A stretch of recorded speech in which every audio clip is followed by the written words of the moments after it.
بسم اللہ الرحمن الرحیم۔ السلام علیکم۔ sirat.e.mustaqeem نیوز چینل کے ذریعے سعودی عرب سے متعلق اہم ترین رات کی کچھ خبریں آپ تمام حضرات سے شیئر کی جا رہی ہیں۔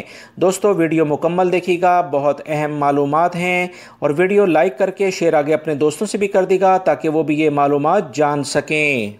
سعودی عرب سے باہر وہ تمام غیر ملکی افراد جو کہ تعلیم و تدریس کے عمل سے منسلک ہیں، یعنی سکولز میں ٹیچنگ وغیرہ کراتے ہیں، آپ تمام حضرات کے لیے ایک خوشخبری آ گئی ہے۔ سعودی عرب میں پرائیویٹ اسکولز کے غیر ملکی اساتذہ کو مملکت میں واپسی کی مشروط اجازت دے دی گئی ہے۔ انہیں واپسی کا سفر شروع کرنے سے پہلے PCR کرانا ہوگا اور سفر سے 48 گھنٹے پہلے ٹیسٹ کی رپورٹ پیش لازمی کرنا ہوگی۔ صرف ایسے اساتذہ کو سفر کی اجازت دی جائے گی جو ٹیسٹ میں وبائی مرض کرونا سے پاک ہوں گے۔ سعودی عرب پہنچنے پر انہیں ہاؤس آئسولیشن میں بھی رہنا ہوگا۔ اس سلسلے میں اخبارات کے مطابق جو معلومات ملی ہیں اس کے مطابق وزارت تعلیم کے ذرائع کا کہنا ہے کہ وزارت تعلیم نے پرائیویٹ، انٹرنیشنل اور غیر ملکی اسکولوں کے غیر ملکی اساتذہ کی واپسی سے متعلق وزیر صحت کو خط لکھ دیا ہے، جس میں انہوں نے نئے تعلیمی سال کے حوالے سے غیر ملکی اساتذہ کو سعودی عرب واپسی کی بات کی ہے تاکہ تعلیمی عمل معمول کے مطابق جاری رکھا جا سکے۔ یاد رکھیں پچھلے دنوں اس سلسلے میں خبر آئی تھی کہ آن لائن سسٹم کے ذریعے غیر ملکی اساتذہ کو پڑھانے کی اجازت دی گئی تھی، مگر کیونکہ تعلیم کسی بھی ملک میں ریڑھ کی ہڈی کی حیثیت رکھتا ہے، اس تمام صورتحال کو سعودی حکومت اچھے طریقے سے جانتی ہے۔ وزارت تعلیم کے عہدیداروں کا کہنا ہے کہ نجی تعلیم کے اداروں نے ریاض ریجن میں محکمہ تعلیم سے کہا ہے کہ وہ نجی اور انٹرنیشنل سکولز کے مالکان اور غیر ملکی سکول کے ذمہ داروں سے رابطہ کریں۔ انہیں بتایا جائے کہ وہ اپنے تدریسی عمل کو مملکت واپسی کی کارروائی مکمل کرانے کے لیے سعودی سفارتخانے اور قونصل خانوں سے رجوع کرنے کی ہدایت کر سکتے ہیں۔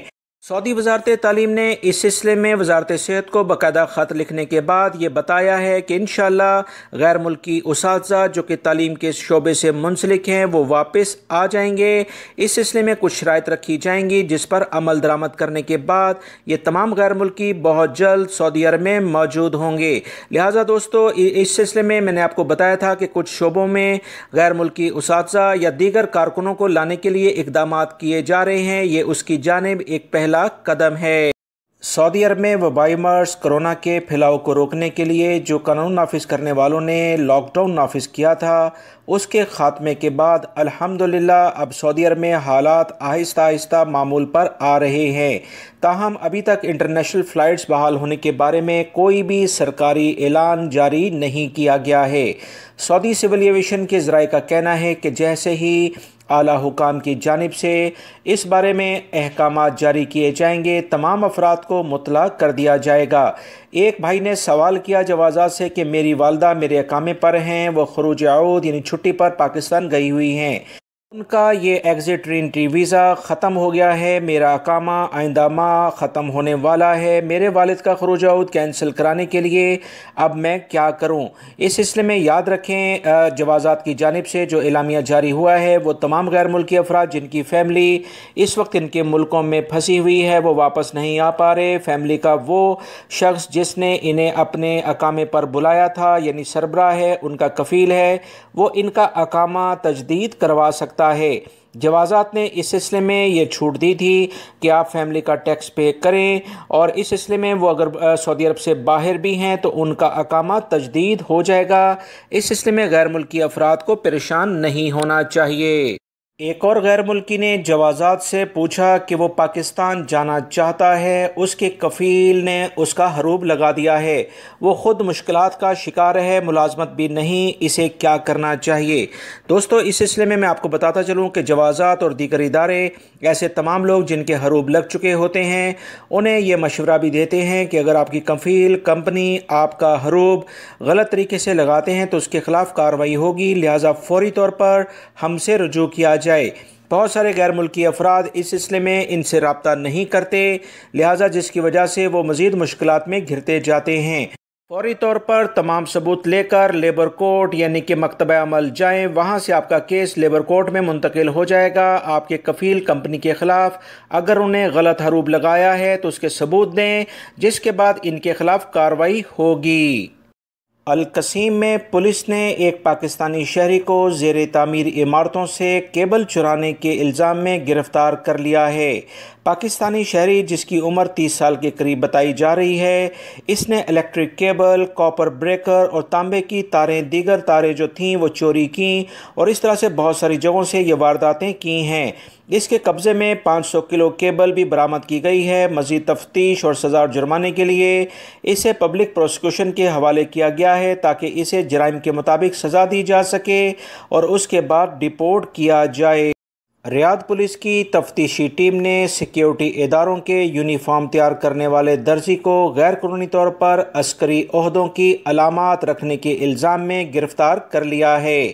قانون نافذ کرنے والے اداروں کی جانب سے ایک بتایا گیا ہے کہ ریاض کے علاقے میں تفتیشی ٹیم نے ایک درزی کی دکان پر چھاپہ مار کارروائی کی جہاں عسکری اداروں کا یونیفارم تیار کیا جاتا تھا۔ درزی کی تلاشی لینے پر وہاں خفیہ طور پر رکھے گئے عسکری اداروں میں مختلف عہدوں کے لیے استعمال ہونے والی علامتیں جس میں سٹارز، عسکری رتبوں کے فیتے اور دیگر اہم اشیاء رکھی گئی تھیں جو کہ سراسر غیر قانونی ہیں۔ تفتیشی ٹیم نے دکان میں برآمد ہونے والے تمام عسکری عہدوں کی علامات اپنے قبضے میں لیتے ہوئے دکان کو سیل کر دیا ہے۔ تفتیشی عہدیدار کا کہنا ہے کہ اس طرح کے عسکری عہدوں کی علامات بغیر سرکاری اجازت کے رکھنا بہت بڑا قانونی جرم ہے۔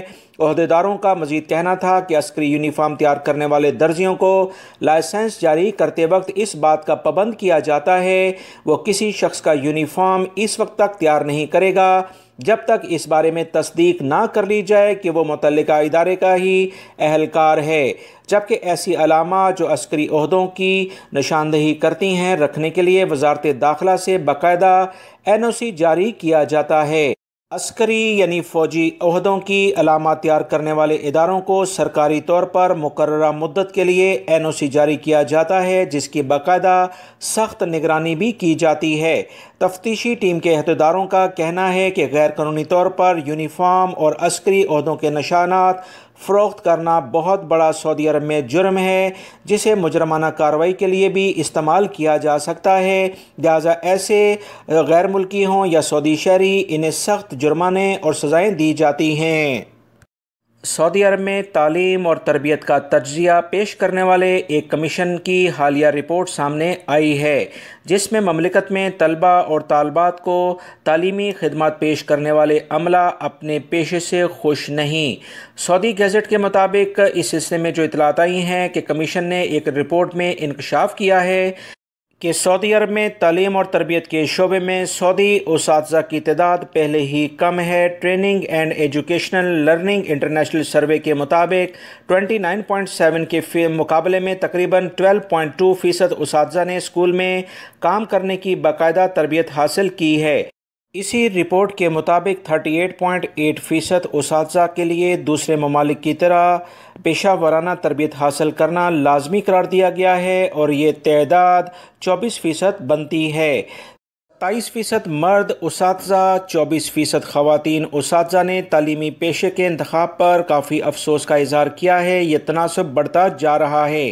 اسی رپورٹ کے لحاظ سے یہ بتایا گیا ہے کہ یہ تناسب مرد اساتذہ کے لیے 11.2% اور خواتین کے لیے 9.9% ریکارڈ کیا گیا ہے۔ اسی رپورٹ میں دوستوں کہا گیا ہے کہ سعودی عرب میں خواتین اساتذہ کے تدریس یعنی کہ تعلیم کے اوقات کے تناسب میں اضافہ ہوا ہے جبکہ مرد اساتذہ کے لیے تعلیم و تربیت کے اوقات میں 21.7% کمی ریکارڈ ہوئی ہے جو کہ ہفتہ وار کے لحاظ سے دیکھی جا رہی ہے۔ سعودی وزارت انصاف نے کہا ہے کہ نئے وبائی مرض کرونا کے باعث جو لاک ڈاؤن ہوا تھا اس کے خاتمے کے باوجود سعودی عرب میں طلاق کی شرح بڑھ گئی ہے۔ جون 2020 کے دوران 4080 طلاقیں جاری ہوئیں۔ طلاق کی شرح میں 96.7% اضافہ ریکارڈ کیا گیا ہے۔ وزارت انصاف نے اعداد و شمار جاری کر کے بتایا کہ 2019 کے دوران ریاض اور مکہ المکرمہ صوبوں میں جون کے دوران طلاق ناموں کی شرح 53% ریکارڈ کی گئی ہے۔ مملکت میں یومیہ کی بیسس پر 117 سے لے کر 134 کے قریب طلاقیں ریکارڈ کی جاتی ہیں۔ 7500 طلاق نامے جاری کیے جا چکے ہیں۔ معروف سعودی وکیل عاصم الملا نے بتایا کہ سعودی عرب میں طلاق کے بڑھنے کے اسباب کے حوالے سے کئی وجوہات سامنے آئی ہیں۔ نئے جوڑے یعنی شادی شدہ جو جوڑے ہوتے ہیں اس میں اکثر نااتفاقی بہت زیادہ ہے، جبکہ گھریلو مسائل بھی بڑھتے جا رہے ہیں۔ ایک اہم سبب یہ بھی ہے کہ شوہر سے بیگمات کی فرمائشیں بہت زیادہ ہو رہی ہیں، جس کی وجہ سے شوہر مالی دباؤ میں آ کر طلاق دے رہے ہیں۔